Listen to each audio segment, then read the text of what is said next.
창세기 12장 1절부터 4절입니다. 같이 갑니다. 시작. 여호와께서 아브라함에게 이르시되 너는 너의 고향과 친척과 아비의 집을 떠나 내가 내게 보여줄 땅으로 가라. 내가 너로 큰 민족을 이루고 내게 복을 주어 내 이름을 창대하게 하리니 너는 복이 될지라. 너를 축복하는 자에게는 내가 복을 내리고 너를 저주하는 자에게는 내가 저주하리니 땅의 모든 족속이 너로 말미암아 복을 얻을 것이라 하신지라. 이에 아브라함이 여호와의 말씀을 따라갔고 룻도 그와 함께 갔으며 아브라함이 하란을 떠날 때에 75세였더라. 아멘.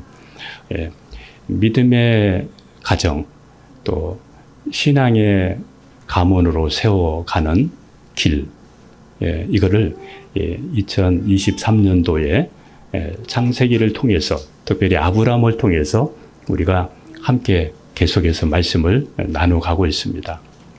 그 가운데 우리가 요즘 최근에 우리 지난주에 위해서 말씀을 나누려고 하는 것은 하나님을 온전히 믿으라. 하나님을 온전히 믿으라.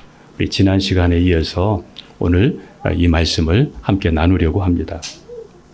우리 앞부분에서는 지난 시간에 조금 반복되는 부분들이 있을 수 있는데 그것은 우리 뒷부분과 연결이 되기 때문에 함께 우리 다시 한번 좀 집중을 했으면 좋을 것 같아요. 하나님께서 아브라함에게 갈대아 메소포타미아 갈대아 우르에 살고 있던 이 아브라함에게 우상을 섬기면서 살았던 그 가정의 아브라함에게 그를 하나님이 불렀습니다. 참 하나님의 은혜지요. 우리 오늘 이수연 우리 성도님이 오늘 이렇게 나올 수 있는 것도 하나님이 부르셨으니까 나온 것이죠. 얼마나 감사합니까? 아브라함이 만일 거기에 있었더라면 하나님을 만나지 못했을 것이고 그가 구원받지 못했을 것인데 그 가운데서 하나님이 그를 불렀다는 거. 여러분 여기 아브라함은 저와 여러분을 말합니다. 여기 아브라함은 저와 여러분을 말합니다. 저와 여러분을 하나님이 불렀다는 거. 그냥 부른 게 아닙니다. 저와 여러분을 향한 큰 계획, 하나님의 꿈, 하나님의 비전이 그 안에 있습니다. 그래서 아브라함에게 가나안 땅에서 갈대아 우르에서 불러서 아브라함을 가나안 땅으로 가라. 가나안 땅으로 가라. 이렇게 하나님께서 말씀하셨습니다. 아브라함이 생각했습니다. 하나님께서 가나안 땅을 가라고 하셨으니까 그 땅 너무 좋을 거야. 잘 될 거야. 뭐든지 잘 될 거야. 막 이렇게 생각을 했을 것 같아요. 좋은 일만 있을 거야. 그런데 막상 그 땅에 가보니까 그 땅에 살다 보니까 기근이 와서 먹을 것이 없어지게 되었어요. 이 가나안 땅은 1년에 평균 강우량이 한 500mm 정도밖에 안 돼요. 그러다 보니까 자주 이런 가뭄이 옵니다. 근데 아브라함 때에도 이제 이런 일이 생겼습니다. 여기 말하는 이 가나안은 하나님이 계시는 곳, 하나님의 말씀이 있는 곳, 하나님의 약속이 있는 곳, 또 가나안 안에 있다는 것은 예수님 안에 있는 것, 이것을 말해요. 또 이것은 가나안은 또 영적으로 천국을 의미하기도 해요. 그러니까 가나안에 가라, 가나안에 있으라 하는 것은 작은 문제가 아니잖아요. 그 땅을 떠나면 어떻게 되겠어요? 안 되잖아요. 여러분, 이 가나안은 또 오늘 우리 현재의 비교를 하면 교회와 같아요. 교회. 그래서 성도가 무엇냐, 성도가 누구냐 하면 교회에서 태어나서 교회에서 예수님 만나서 거듭난다는 말이죠. 교회에서 태어나서 교회에서 자라고 교회에서 교회를 중심으로 살다가 교회에서 천국 가는 거죠. 예.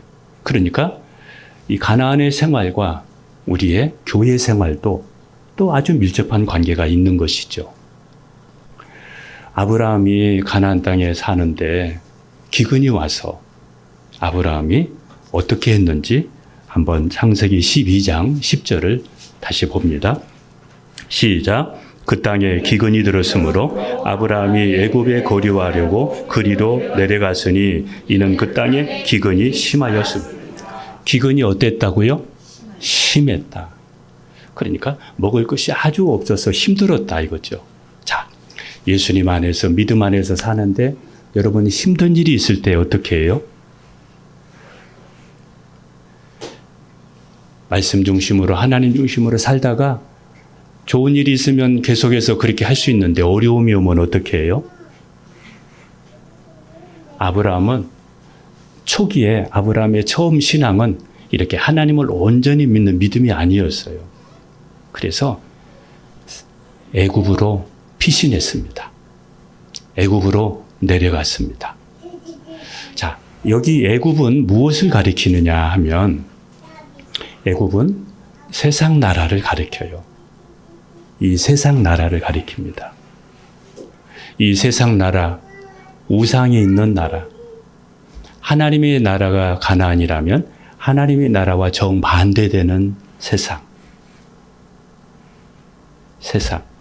그래서 이 세상에는 우상이 많이 있고 세상 사람들이 가지고 있는 것들이 참 많습니다. 물질도 많고 놀 수 있는 것도 많고 이런 부분이 참 많아요. 그런데 아브라함이 이렇게 애굽으로 갔다는 것은 세상과 타협을 했다는 것이죠. 세상과 타협했다는 것입니다. 여기서 우리가 중요한 것은 여러분, 우리가 세상과 타협하지 말아야 됩니다. 중요합니다. 세상으로 내려가려고 그러고 세상의 것을 여러분들 부러워하고 세상의 것을 가지려고 그러고 내가 힘들면 세상을 의지하려고 그러고 내가 힘들면 믿지 않는 사람한테 내가 의지하려고 그러고 믿지 않는 형제들을 찾으려고 그러고 여러분 그렇게 하지 마세요.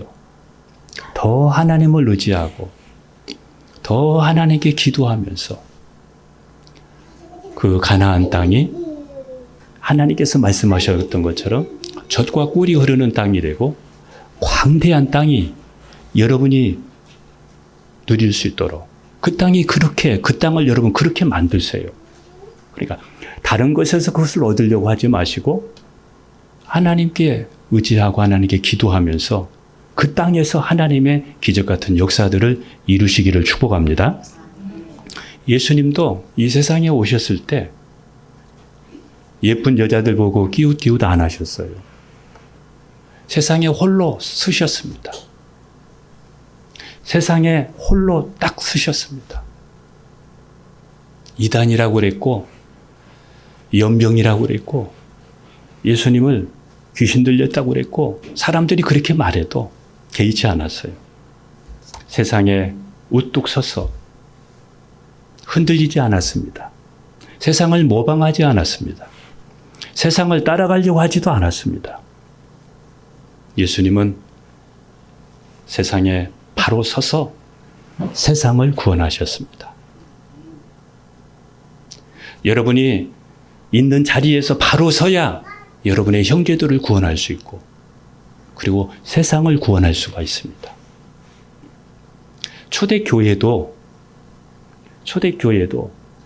초대교회는 오직 예수님밖에 없었습니다. 예수님 자랑하고 예수님 전하고 초대교회는 오직 예수님이 목적이었습니다. 이게 교회의 본래의 모습입니다.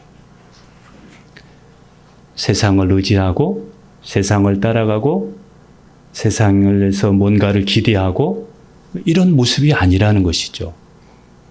여러분, 앞으로 여러분들이 하나님만 의지하시고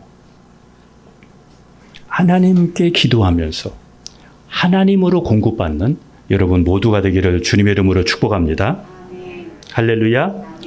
그래서 하나님 외에 세상에서 하나님을 대신할 만한 것을 찾지를 마세요. 하나님을 대신할 만한 것들을 세상에서 얻으려고 하지를 마세요. 그것이 여러분의 우상입니다. 그것 때문에 하나님을 의지하지 않게 됩니다. 그 가운데서 평안하게 살아가는 거, 이게 우상이에요. 이게 세속화되었다는 것입니다.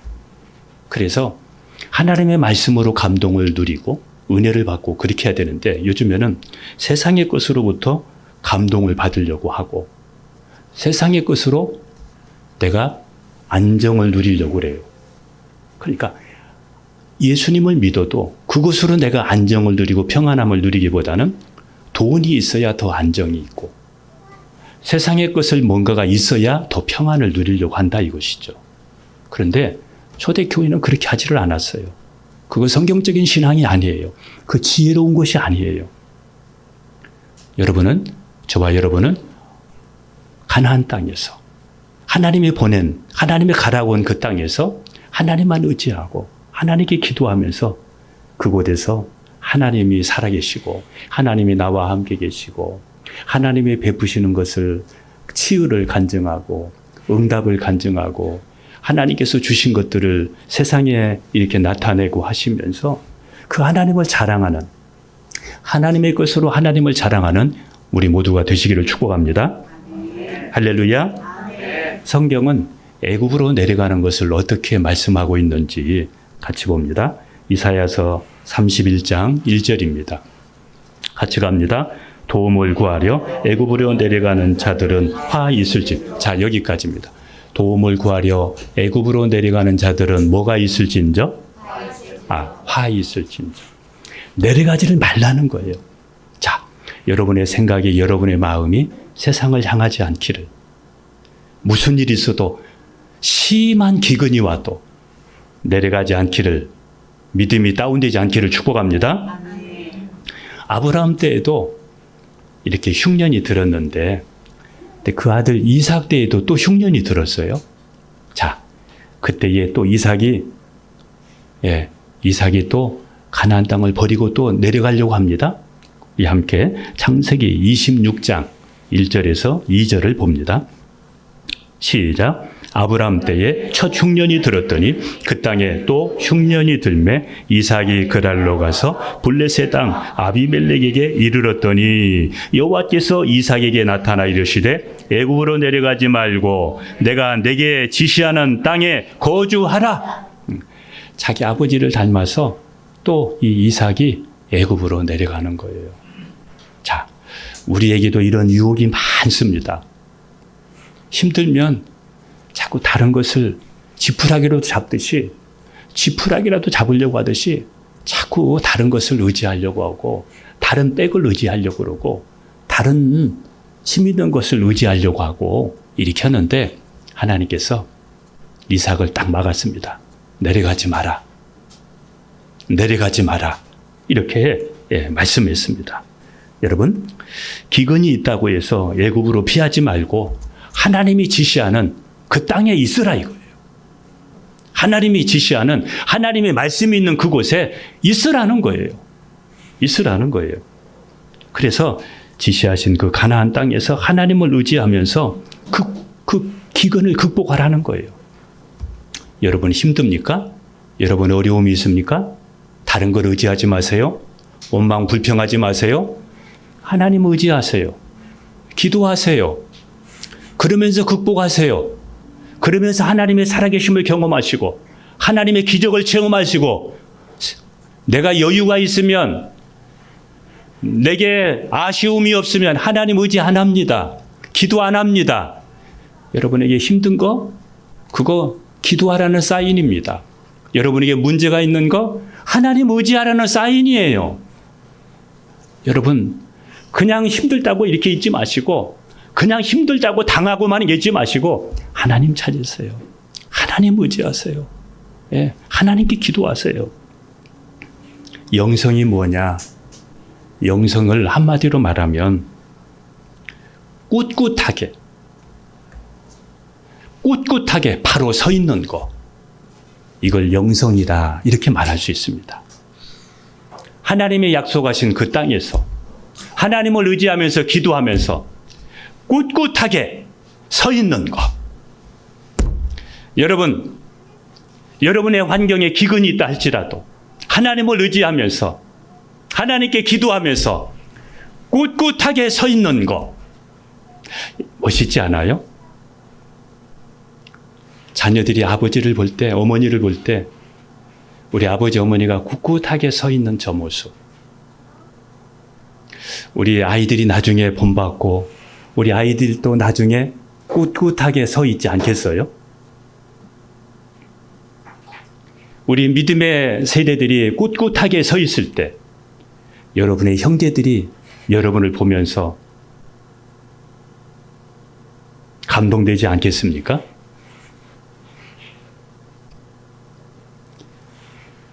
부모가 그리고 여러분들이 꿋꿋하게 그 자리에 지키고 있을 때 여러분, 하나님이 더 크게 영광을 받으시고 그리고 그를 통해서 하나님이 살아계시다는 것을 형제들에게, 자녀들에게 그리고 가족들에게 이게 복음이에요. 복음으로 증거되어져서 하나님의 역사가 그 속에서 시작이 되는 것이죠.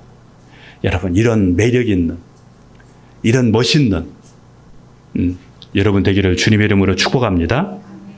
할렐루야. 예, 그래서 여러분, 하나님을 의지하고 하나님의 말씀대로 살면 일상의 삶이 쉬워져요. 무슨 일이 있어도 하나님 의지하고 말씀대로 하면 쉬워요. 그런데 세상의 방법으로 살려고 하면 더 힘들어요. 더 꼬여요.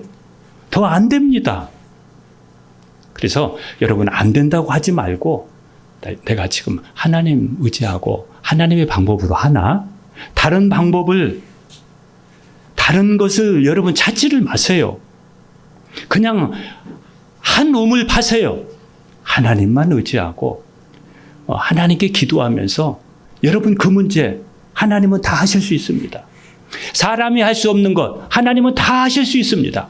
과학이 안 되는 거, 의학이 안 되는 거, 돈으로 안 되는 거. 어느 의사가 이렇게 간증하더라고요.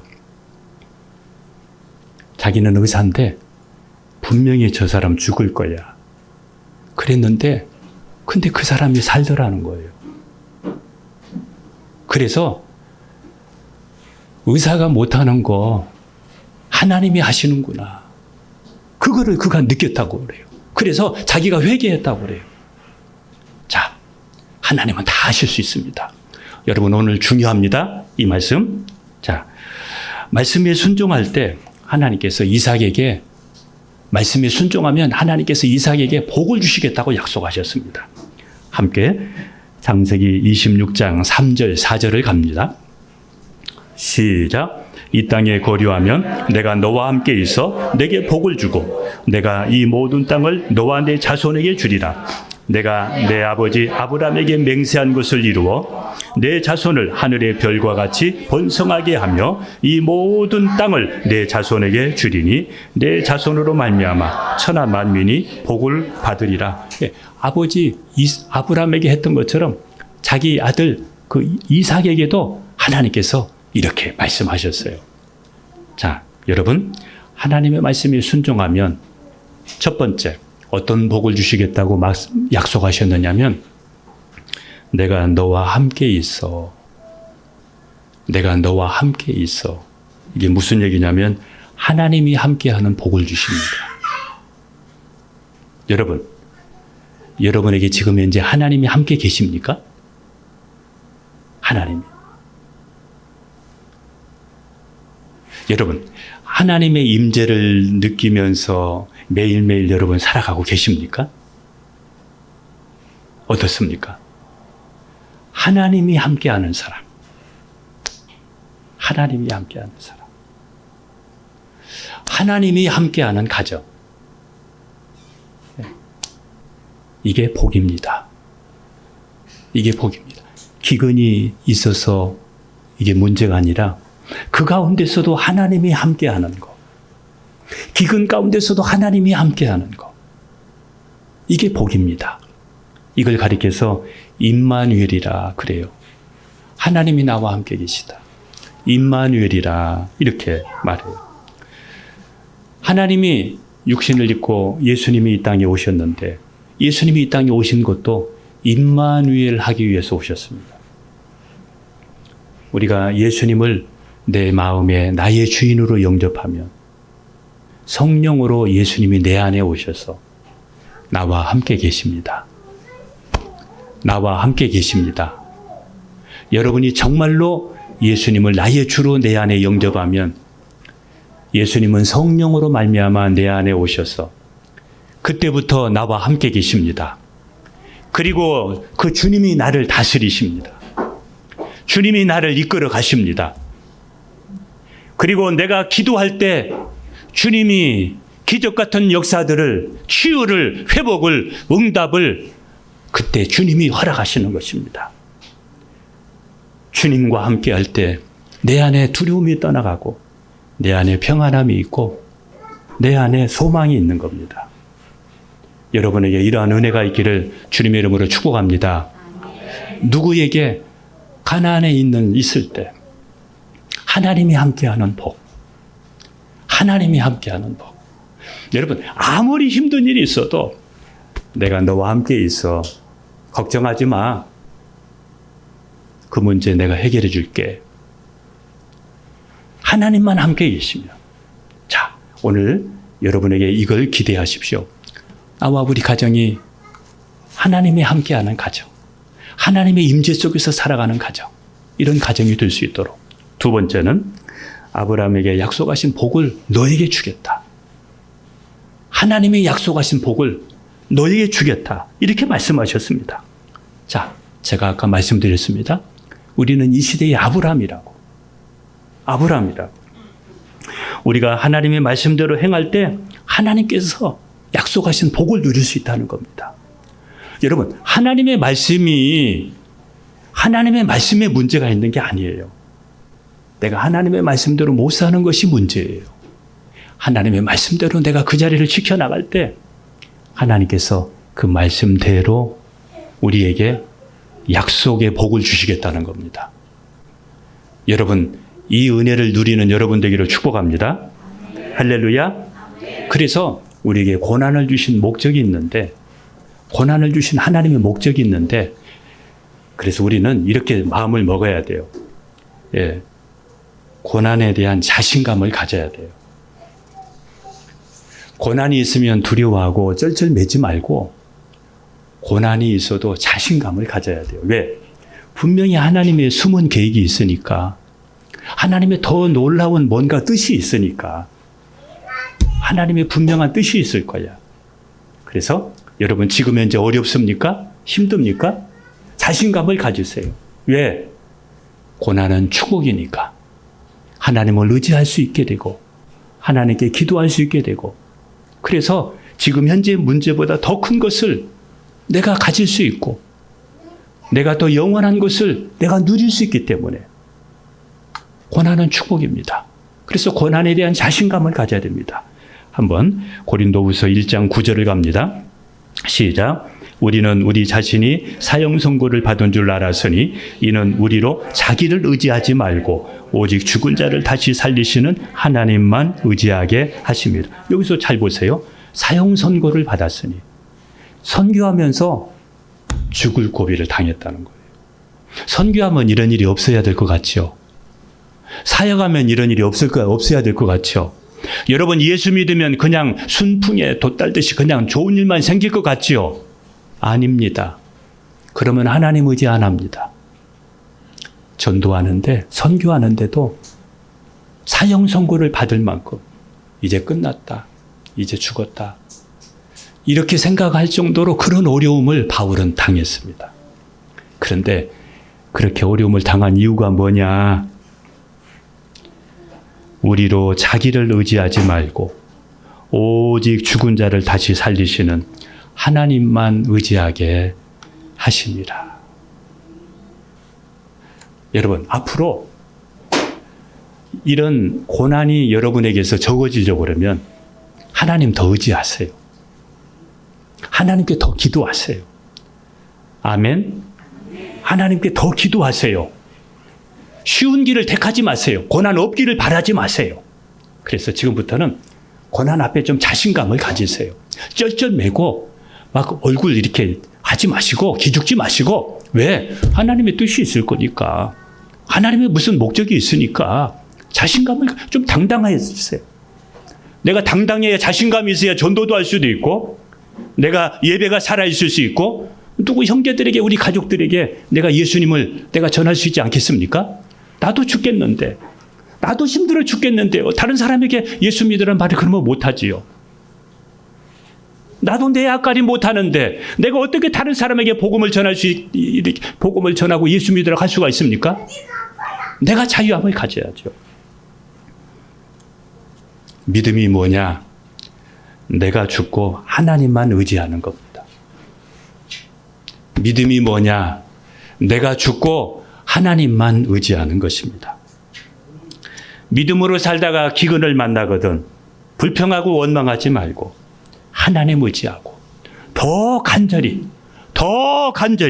이렇게 기도하면서, 그러면 그 땅이 하나님의 말씀대로 젖과 꿀이 흐르는 땅이 될 겁니다. 광활한 땅이 될 것입니다. 분명히 그 가운데 어려운데 하나님의 간증이 있습니다. 하나님의 역사가 있습니다. 눈에 보이는 환경만 바라보지 마시고 영적인 그 부유한 세계를 여러분 누리며 살기를 축복합니다. 할렐루야. 애굽으로 내려간 아브라함에게 문제가 생겼습니다. 무슨 문제냐면, 옛날에는 이 부족 사이였잖아요. 그래 힘 있는 사람들이 그 여자도 차지하고 땅도 차지하고 이런 때였잖아요. 그러니까 이쁜 여자가 있으면 그때는 죽이고 그 여자를 차지했던 것 같아요. 그러니까 아브라함이 생각했던 거죠. 내가 그 땅에 가면 아내가 예쁘니까 자기를 죽이고 자기 아내를 빼앗길까 봐 자기 아내에게 아내라고 하지 말고 누이라고 속였지요. 누이라고. 이것 때문에 그 애굽의 왕이 아브라함의 아내를 후궁으로 맞이하려고 했죠. 그때 하나님께서 애굽 왕에게 나타나셔서 큰 재앙을 내렸습니다. 그래서 이 애굽 왕이 이렇게 얘기합니다. 죽을 뻔했다고 말합니다. 하나님이 막아주셨습니다. 하나님이 그를 지켜주셨습니다. 자, 창세기 20장 1절, 2절 같이 갑니다. 시작. 아브라함이 거기서 네게부 땅으로 옮겨가 가데스와 술 사이 그랄에 거유하며 그의 아내 사라가 자기 누이라 하였으므로 그랄 아비멜렉이 사람을 보내어 사라를 데려갔더니, 여러분 이게 무슨 얘기냐면, 우리 아까 앞에서도 기근이 많으니까 애굽으로 내려갔는데 거기서도 죽을까 봐 자기 아내를 누이라고 속였는데, 이제 창세기 20장에 와서도 여기서도 또다시 힘드니까 애굽으로 내려가더라 이겁니다. 그리고 또 거짓말을 또 하더라 이겁니다. 자기 아내를 누이라고 또 거짓말하더라 이겁니다. 자, 사람은 누구에게나 이런 약점이 있을 수 있습니다. 우리나라 속담에 이런 말이 있습니다. 3살적 버릇 80까지 간다는 말이 있는데, 우리가 지금 우리 가정에 악습을 끊지 못하면 분리하면 또 나타납니다. 내가 지금 이거를 극복하지 못하면 앞으로 또 그런 일을 또 하게 됩니다. 여러분에게 지금 문제가 있습니까? 지금 말씀 위에 바로 서세요.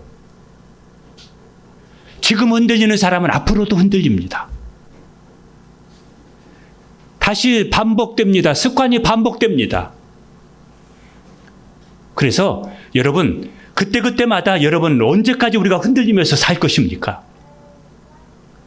아예 처음부터 말씀이 아닌 것은 생각하지 말고, 말씀이 아닌 것을 쫓지를 마시고, 말씀이라면 거기에 생명을 거시고, 그러면서 여러분, 하나님 말씀 끝까지 붙잡기를 축복합니다. 할렐루야. 할렐루야. 그래서 내가 이렇게 내 약점 따라서 반복해서 계속해서 이런 실수를 안 하려고 그러면 내가 말씀과 기도가 살아야 돼요. 여러분이 말씀과 기도가 없으면 하고 싶어도 못해요. 힘이 없으니까 안 되는 거예요. 그래서 말씀과 기도로 성령 충만해서 그런 유혹이 오려고 그러면, 거짓말이 오려고 그러면 그거 내가 이길 수가 있는 것이죠.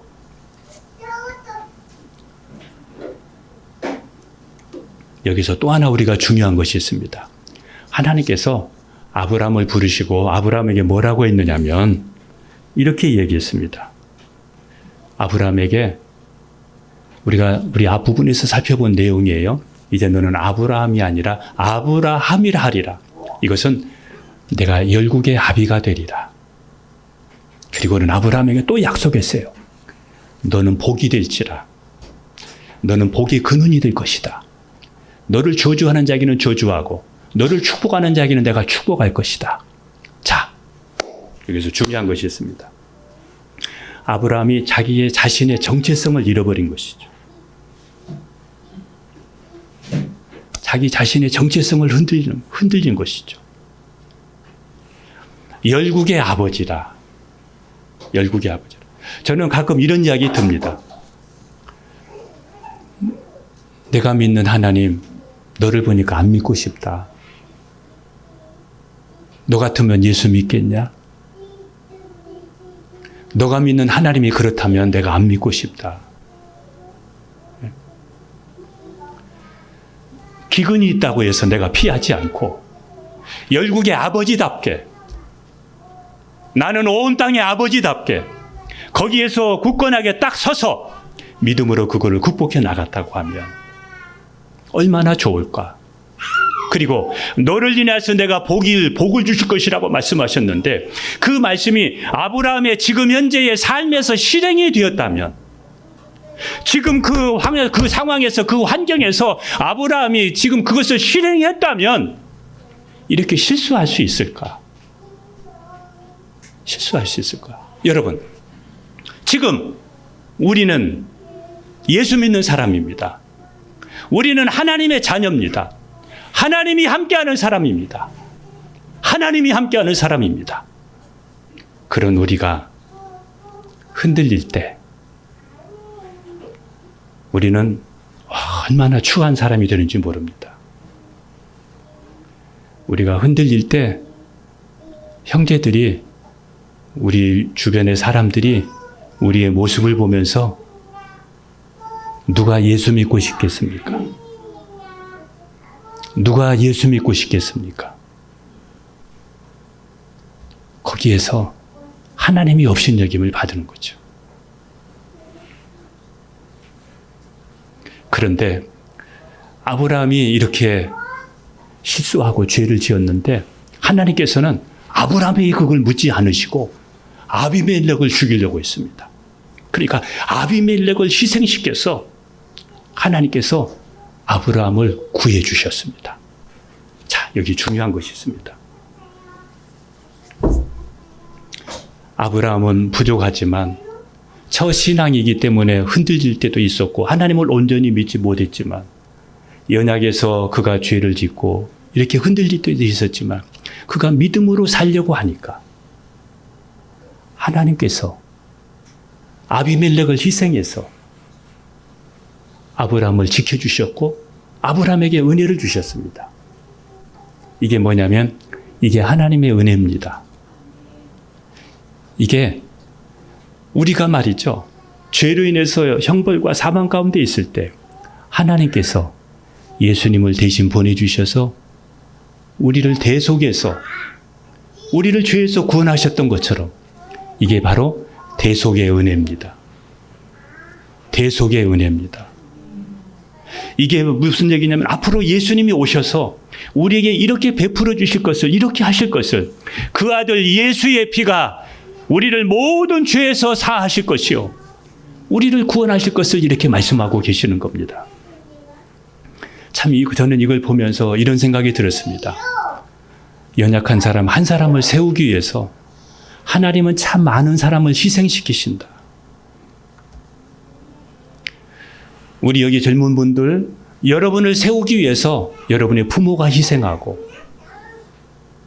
우리가 세워지기 위해서 하나님의 아들 예수님이 희생하셨고, 여러분이 믿음으로 세워지는 계속해서 그 과정 속에서 교회가 희생할 수도 있고, 여러분의 누군가가 희생할 수 있습니다. 참 이렇게 하나님은 한 사람을 세우기 위해서 얼마나 많은 사람들이 희생하고 있는지, 그러면서 하나님은 우리 한 사람을 바로 세우기를 원하시는 겁니다. 여러분 한 사람 한 사람들을 하나님은 바로 세워지기를 원하시는 겁니다.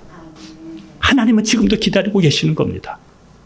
그래서 여러분, 연약하고 실수하고 이런 사람이 있다 할지라도 또 그거를 통해서 그 사람이 건강하게 세워진다면 우리는 그것을 우리가 인내하면서, 감수하면서, 우리가 기도하면서 우리가 함께 세워지는 기쁨을 누려야 될 줄로 믿습니다. 할렐루야. 자, 한번 넘어지면 앞으로도 넘어진다. 반복할 수 있다. 자, 이거를 뭘 통해서 할 수 있느냐면 창세기 26장 7절을 갑니다. 창세기 26장 7절 시작. 그곳 사람들이 그의 아내에 대하여 물으매 그가 말하기를 그는 내 누이라 하였으니 리브가는 보기에 아리따움으로 그곳 백성이 리브가로 말미암아 자기를 죽일까 하여 그의 아내라 하기를 두려워함이었더라. 자, 여기서 중요합니다. 여기는 아까 아브라함의 아내가 아니라 지금은 누구의 아내예요? 이삭의 아내 리브가예요. 참, 저는 이걸 보면서 참 부전자전이다, 이걸 느꼈어요. 아브라함 때에 흉년이 들었고, 이삭의 때에도 흉년이 들었고, 야곱 때에도 흉년이 들고, 룻 때에도 가나안 땅에 흉년이 들었는데 여기 이삭 때에도 흉년이 드니까 또 피하는 거예요. 그리고는 가서 자기도 죽을까 봐 자기 아내에게 누이라고 속이는 거예요. 여러분, 부모의 좋은 점도 본받지만 나쁜 점도 자식은 본받습니다. 저는 이 말씀 보면서 나와 우리 가정에 신앙의 악습이 끊어졌으면 좋겠다. 우리 대에서 끊어졌으면 좋겠다. 부모가 하면 자식이 또 합니다. 부모가 신앙생활을 소홀히 하면 자식도 그때의 신앙을 소홀히 할 수 있습니다. 한 사람의 리더가 바로 세워지는 거, 한 사람의 리더가 바로 세워져야 공동체가 바로 세워지고 가정이 건강하게 세워진다는 거. 그래서 여러분 가정에, 여러분의 자녀들에게 이런 약한 부분들이, 이런 죄성들이 전이되지 않도록 여러분에게서 차단하기를 축복합니다. 더 이상 흘러가지 못하도록, 더 이상 이게 계속해서 우리 자녀들에게, 우리 가정에 하나의 그릇된 가구가 되지 않도록 이걸 여러분 막아야 됩니다. 제 말씀을, 제가 시간 관계상 말씀을 마치려고 합니다. 예. 제일 마지막 부분을 한번 보는데 여호수아서 1장 우리 7절 8절 띄워주세요. 같이 갑니다. 시작. 오직 강하고 극히 담대하여 나의 종 모세가 내게 명령한 그 율법을 다 지켜 행하고 우로나 좌로나 치우치지 말라. 그리하면 어디로 가든지 형통하리니 이 율법책을 내 입에서 떠나지 말게 하며 주야로 그것을 묵상하여 그 안에 기록된 대로 다 지켜 행하라. 그리하면 내 길이 평탄하게 될 것이며 내가 형통하리라. 아멘. 자, 한 개인이나 국가의 흥망성쇠는 다른 데 있지 않고 말씀에 있습니다. 하나님의 말씀. 그래서 저는 우리 교회가 또 저와 여러분들이 말씀대로 신앙생활 하기를. 요즘 말씀대로 신앙생활 하는 사람 없어요. 말씀대로 사는 사람 없어요. 그런데 저와 여러분들이 오늘 이 말씀 붙잡고 좌로우로 치우치지 않고 말씀대로, 여러분, 아브라함에게, 이삭에게, 또 이스라엘 역사에 하나님이 책망하고 심판한 것이 무엇입니까? 말씀대로 못하니까, 말씀대로 안 하니까 심판하고 책망하잖아요. 그 말은 무슨 얘기입니까? 말씀대로 살라는 거 아닙니까? 기근이 와도 말씀대로 그 안에서 하나님 의지하면서 기도하면서 약속의 복을 누리는, 그리고 반드시 하나님께서 그 약속하신 대로 은혜 주시고 여러분을, 여러분의 가정을 말씀으로 믿음으로 사는 사람, 구걸하는 사람 생기지 않고 거식하는 사람 생기지 않고 그를 통해서 하나님이 크게 쓰실 줄로 믿습니다. 기도하겠습니다.